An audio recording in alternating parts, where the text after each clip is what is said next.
Welcome dear student. अभी आप देख रहे हैं mathematics channel Rajendra concept of mathematics, जहां मिलते हैं आपको हायर मैथमेटिक्स से रिलेटेड अनेक टाइप के वीडियो। और अभी हम डिस्कस करने वाले हैं कुछ प्रॉब्लम क्वेश्चन बैंक का ऑब्जेक्टिव सॉल्यूशन जो 2020 का है।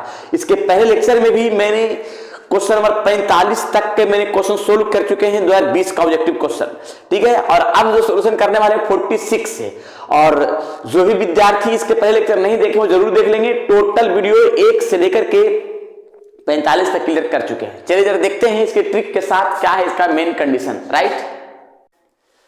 चलिए तो क्वेश्चन नंबर 46 में लिखा है एफ एक्स बराबर एक्स स्क्वायर माइनस 1 और जी एक्स बराबर 2x plus 3, g of f equal to x. देखिए सबसे पहले एक चीज तो ध्यान में रखना है कि जी ऑफ एफ ये कंपोजिट फंक्शन का ये क्वेश्चन है।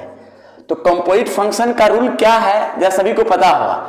जी ऑफ एफ को जी ऑफ एफ एक्स फंक्शन के रूप में लिख सकते हैं, और जी है, और एफ एक्स को हम लिख सकते हैं कितना, एफ एक्स को लिख सकते हैं एक्स स्क्वायर माइनस 1 जो सामने दिख रहा है, एफ एक्स का वैल्यू एक्स स्क्वायर माइनस 1। फिर देखिए जी है ये पूरा को एक्स मान लिया, तो इसको हम इस फंक्शन में पुट कर देंगे, तो एक्स के स्थान पर पूरा पुट होगा, तो यहां भी पुट होगा और यहां भी पुट होगा, तो लिखाएगा 2 इंटू एक्स स्क्वायर माइनस 1 और प्लस 3, राइट। जिसमें 2 से मल्टीप्लाई दोनों में करते हैं तो 2x स्क्वायर और माइनस 2 प्लस 3, तो इस प्रोसेस में 2x square plus 1, 2x square plus 1 option number क्या बनेगा, ऑप्शन नंबर ए बनेगा, राइट। चलिए नेक्स्ट क्वेश्चन, ऐसा ही क्वेश्चन को सोल्व करते रहना है। ये रहा क्वेश्चन नंबर 47 जो सामने आपके स्क्रीन पर दिख रहा है, integration dx upon sine square x plus cos square x. इसका इंटीग्रेट कैसे करेंगे, तो सब फर्स्ट ऑफ ऑल इस यहाँ पे 1 है, यहाँ 1 को लिख सकते हैं, यहाँ पे कुछ नहीं तो 1 है ना, 1 को लिख सकते sine square x plus cos square x equal to 1 होता है, और डिवाइड का जो टर्म है साइन स्क्वायर एक्स और cos square x into d x.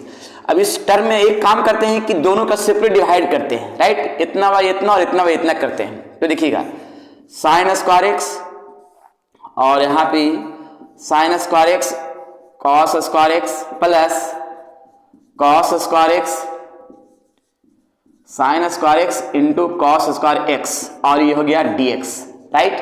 अब इस टर्म में जरा देखते हैं कि क्या है इसका मेन पोजीशन का सॉल्यूशन। एक तो कटेगा और यहां भी कटेगा, जिसमें कटने के बाद जरा देखिएगा ये टर्म जो है ये कॉस स्क्वायर बचेगा, तो ऊपर जाके क्या हो जाएगा सेक स्क्वायर एक्स प्लस यहाँ पे साइन स्क्वायर बचेगा, उसका ऊपर जाएगा कॉसेक स्क्वायर एक्स। अब यहाँ पे एक चीज ध्यान रखना है कि सेक स्क्वायर एक्स का इंटीग्रेशन क्या होता है tan x, जो परफेक्ट रूप में लिखेंगे, और कॉसेक स्क्वायर का minus cot x plus c. ये रहा कंप्लीट आंसर, जो ऑप्शन नंबर क्या बनेगा tan x minus cot x plus k, यानी यहाँ पे के ही लिख दीजिए या सी लीजिए, कोई दिक्कत नहीं है, तो जो ऑप्शन में लिखा वही लिखिएगा, ज्यादा बढ़िया है, ठीक। Option number A, right. चलिए नेक्स्ट क्वेश्चन, चलिए 48 नंबर क्वेश्चन में लिखा है matrices A and B will be inverse of each other only if A B equal to B A equal to 0, A B equal to 0, B A equal to I, A B equal to B A equal to I. यानी देखिए जब भी inverse ए और B कहेगा तो इसके लिए साधारण सा रूल है कि ए बी और बी ए मैट्रिक्स दोनों बराबर होगा, लेकिन बराबर होगा ये यूनिट मैट्रिक्स के बराबर होगा, राइट। जिसको इस फॉर्म में आइडेंटिटी मैट्रिक्स भी बोल सकते हैं। A B equal to B A जो यूनिट मैट्रिक्स के बराबर होगा, यानी ऑप्शन नंबर क्या बनेगा डी बनेगा, राइट। चलिए नेक्स्ट क्वेश्चन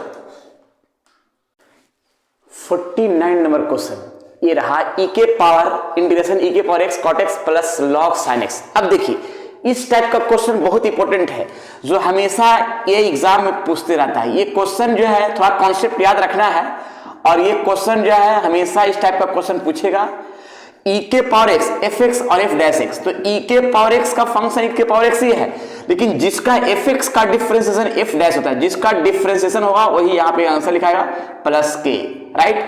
तो जरा देखिएगा यहाँ पे जरा ध्यान रखिएगा e के पावर x तो e के पावर x है, log sin x का डिफरेंशिएशन मेरा क्या आ गया cot x, तो log sin x का ही डिफरेंशिएशन यहाँ पे है sin x, log sin x का cot x आएगा, तो जिसका डिफरेंशिएशन है वही मेरा यहाँ पे लिखा गया, यानी एफ एक्स मेरा ये हो गया और एफ डैश ये हो गया प्लस के, यानी ऑप्शन नंबर क्या बनेगा, ऑप्शन नंबर लगता है कि पहला ही बनेगा, ऑप्शन नंबर ए, राइट। चलिए नेक्स्ट क्वेश्चन, ये रहा 50 number question, if A and B are symmetric matrix of same order then A B minus B A is first option square matrix, second option symmetric matrix, first option a skew symmetric matrix, second square symmetric matrix, और C में zero matrix, और D में identity matrix. अब एक चीज ध्यान रखिएगा कि ए और बी दोनों सिमेट्रिक मैट्रिक्स है, ए और बी दोनों सिमेट्रिक मैट्रिक्स है, तो ए बी माइनस बी ए हमेशा अस्क्यू सिमेट्रिक मैट्रिक्स ही होता है। याद रखिएगा कि जब ए और बी दोनों सिमेट्रिक मैट्रिक्स है तो A B minus B a skew symmetric हुआ, लेकिन ए बी प्लस बी अगर पूछा जाए तो आएगा सिमेट्रिक मैट्रिक्स, राइट। याद रखिएगा प्लस वाला सिमेट्रिक और माइनस वाला अस्क्यू सिमेट्रिक, तो ऑप्शन नंबर क्या बनेगा, ए बनेगा, राइट। नेक्स्ट क्वेश्चन, चलिए 51 number question, product of A and B are two events such that product of A equal to product of B by A not equal to 0। तो product of A by B का एक formula होता है product of A intersection B by product of B, right. फिर यहां पे देखिएगा product of B by A है, तो product of A intersection B इसको भी लिख सकते हैं, और प्रोडक्ट ऑफ ए, राइट। अब जरा देखिएगा ये तो कैंसिल हो गया, तो बचेगा probability of B equal to probability of A, जो ऑप्शन नंबर किस में बन सकता है, तो ऑप्शन नंबर क्या बन सकता है, ऑप्शन नंबर ये डी बन सकता है, राइट। जरा देख लीजिए सामने क्वेश्चन जो दिया हुआ है, क्लियर। चलिए नेक्स्ट क्वेश्चन, तो इस तरह से हम बहुत सारे क्वेश्चन क्लियर कर सकते हैं ना। आगे बढ़ाते हैं नेक्स्ट क्वेश्चन क्यों, ये रहा 52 number question, a matrix A equal to a i j is a skew symmetric matrix. अब ये चार गो ऑप्शन है, तो अस्क्यू सिमेट्रिक मैट्रिक्स और सिमेट्रिक मैट्रिक्स। सिमेट्रिक मैट्रिक्स में कि किसी स्क्वायर मैट्रिक्स को अगर हम ट्रांसपोज करते हैं तो उसमें कोई चेंज नहीं आती, ए इक्वल टू ए ट्रांसपोज, और अस्क्यू सिमेट्रिक में है कि ए ट्रांसपोज इक्वल्स टू ए, यानी कोई मैट्रिक्स को ट्रांसपोज करते हैं और उसमें माइनस कॉमन करें तब बराबर आएगा। जैसे मान लिया यहाँ पे कोई मैट्रिक्स है ए आई जे, और अगर इसका हम ट्रांसपोज करना चाहेंगे तो यहाँ पे जे को आगे और आई को पीछे, तो ए हो गया यहाँ पे हो गया सिमेट्रिक मैट्रिक्स कहानी, ये हो गया सिमेट्रिक मैट्रिक्स, क्योंकि ट्रांसपोज करने पर कोई चेंज नहीं हो, ए आई जे इक्वल टू जे आई, ठीक है। ये हो गया सिमेट्रिक मैट्रिक्स का। और अस्क्यू सिमेट्रिक के लिए क्या है कि ट्रांसपोज करने के बाद माइनस कॉमन कर लिया तब बराबर आएगा, मतलब ए आई जे है तो इसको हम जे को आगे करना है, और ये हो गया आई, तो ट्रांसपोज हो गया, लेकिन आगे लगा देंगे माइनस, तो हो जाएगा अस्क्यू सिमेट्रिक मैट्रिक्स का फॉर्म। तो अस्क्यू सिमेट्रिक यानी ऑप्शन नंबर क्या बनेगा, बी, राइट। चलिए नेक्स्ट क्वेश्चन देखिएगा 53 नंबर, इंटीग्रेशन 0 से पाई टू पाई 4 और tan square x dx। tan square का इंटीग्रेशन डायरेक्ट नहीं होता है, इसके लिए हमको पहले एक फॉर्मूला सेट करना पड़ता है। तो tan स्क्वायर को sec square x minus 1 into dx। अब सेक स्क्वायर का जो इंटीग्रेशन है यहां लिखेंगे क्या, tan x और dx का x upper limit pi by 4 और लोअर लिमिट 0। तो एक बार हम अपर लिमिट पुट कर देंगे और उसके बाद एक बार हम लोअर लिमिट 0 पुट कर देंगे, 0 में तो सब 0 हो जाएगा, तो यहाँ पे tan पाई 4 1 हुआ और ये पाई बाई 4, यानी ऑप्शन नंबर क्या बनेगा, 1 minus pi 4, option number A बनेगा, राइट, क्लियर। अर्थात 53 का A is the right answer, clear. Next चलिए ये रहा 54 number question, the slope of normal to the curve दिया गया है, उस कर्व का पहले हम डिफरेंशिएट कर लेते हैं, y equal to 2x square plus 3 sin x, और किस पॉइंट के लिए, तो x बराबर 0 के लिए। इसका डिफरेंशिएट करते हैं dy dx, तो 2x स्क्वायर का डिफरेंशिएशन 4x और 3 sin का डेरिवेटिव cos x, राइट। और यहाँ पे पॉइंट जो है x बराबर 0 है, तो हम dy dx में x को 0 पुट करते हैं, तो यहाँ पे 0 और 3 cos 0 का वैल्यू 1 होता है, तो 3 1 अर्थात 3, इसको हम बोलेंगे क्या, m, क्या बोलेंगे, m, राइट। अब एक काम करेंगे कि हमको निकालना है slope of normal, slope of normal, तो स्लोप ऑफ नॉर्मल का एक फॉर्मूला होता है -1 बाई m, तो -1 और m का वैल्यू मेरा 3 है, तो -1 बाई 3 ऑप्शन में बनेगा v। 54 का B is the right answer, clear, B is the right answer. Next question ये रहा 55 नंबर क्वेश्चन, इंटीग्रेशन 0 से pi by 2 sin x upon sin x plus cos x। Integrate करते हैं, first of all sin x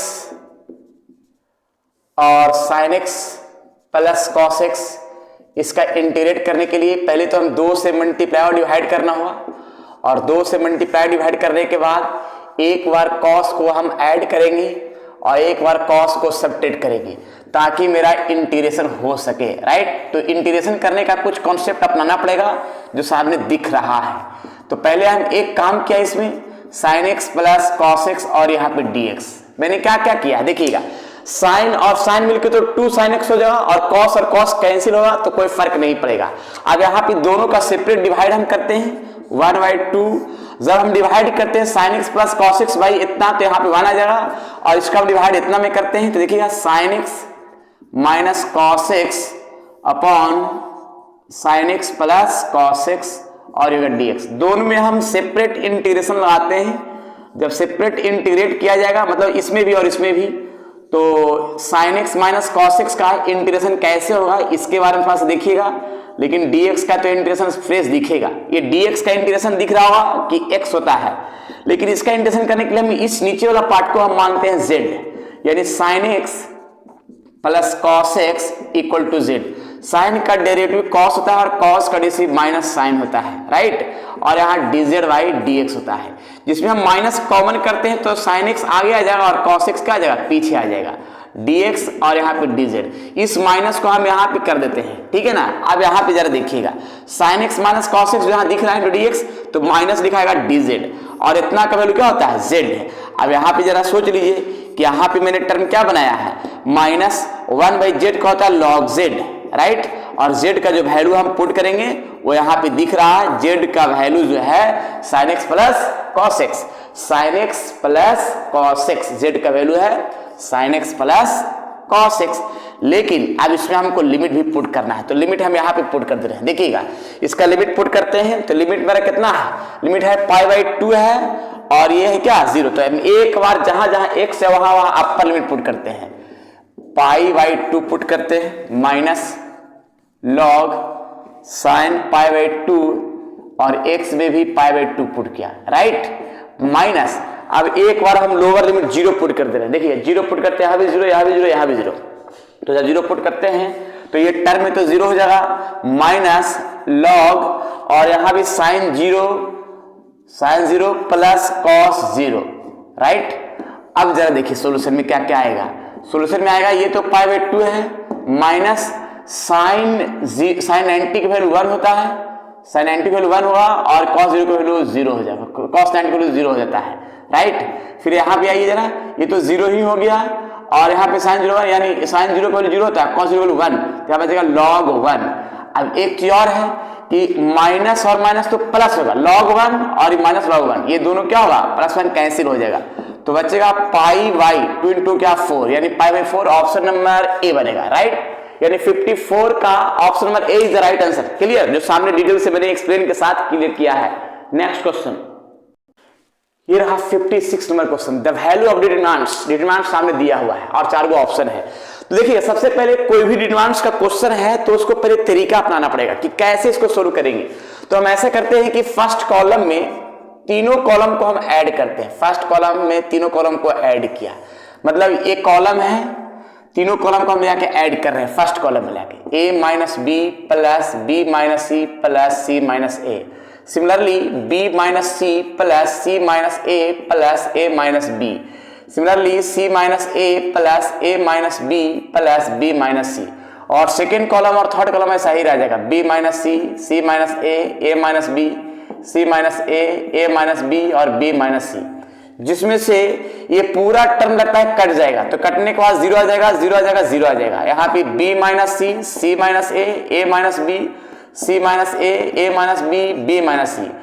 second column और third column as it is, right, यानी same रह जाएगा। और फर्स्ट कॉलम अगर पूरा 0 हो गया तो इसका डिटरमिनेंट डायरेक्ट 0 हो जाएगा, ऑप्शन नंबर ए, यानी 56 the right answer A. Clear, चलिए नेक्स्ट क्वेश्चन, चलिए 57 नंबर क्वेश्चन, जे क्रॉस जे। अब जे क्रॉस जे है तो ये इसका टर्म क्या होगा, तो देखिएगा एक चीज ध्यान रखिए, क्रॉस प्रोडक्ट में सेम कंडीशन 0 होता है, तो क्रॉस प्रोडक्ट में सेम कंडीशन 0 होता है, जे क्रॉस जे का वैल्यू क्या होगा, डायरेक्ट 0 हो जाएगा, जो ऑप्शन क्या बनेगा, ए बनेगा, राइट। चलिए नेक्स्ट क्वेश्चन,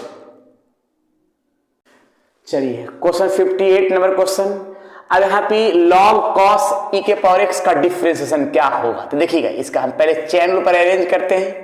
कैसे बनेगा, log को डिलीट करेंगे cos e के पावर x, राइट, इसी को ऊपर ले जाएंगे और cos को डिलीट करेंगे e के पावर x, अब इसी को ऊपर ले जाएंगे, डेट क्या हुआ dx, तो log x का डेरिवेटिव क्या होगा 1/x जो सामने दिख रहा है, और cos का x का डिफरेंस क्या होता है minus sine x, right, e के पावर x है, e के पावर x e के पावर x हो जाएगा, जिसमें हम लिख सकते हैं minus sine by cos tan e के पावर x और e के पावर x है तो e के पावर x, जिसको हम लिख सकते हैं option number B is the right answer. 58 का ऑप्शन नंबर बी, राइट।